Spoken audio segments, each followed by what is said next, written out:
And now let's preview this week's Dr. Pepper Coaches Trophy Spotlight game. Number 12 South Carolina heads between the hedges to face Georgia.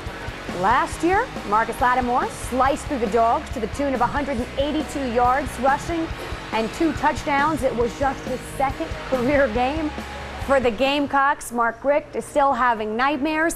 Why is Lattimore so good? Well, that's the question everybody wants to know. We've seen those highlights. He runs over some defenders. He runs around other defenders. Those are the lucky ones. But against Alabama last year, we can dig deeper and see some of the reasons why he's able to do some of those things. The first is astonishing balance. This looks like an ordinary 2-yard touchdown plunge.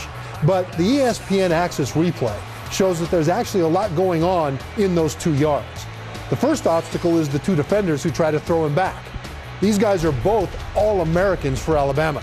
Second problem is his right leg is tripped up by a fallen player. His left foot is bent up around his rear end. And yet, instead of being thrown back, he's able to reset and drive through those defenders into the end zone. He also has the advantage of this man, Steve Spurrier, his mad scientist coach, who game plans for him to open lanes. Watch how Spurrier first takes the receivers and runs them into the end zone to clear the defenders out of the way.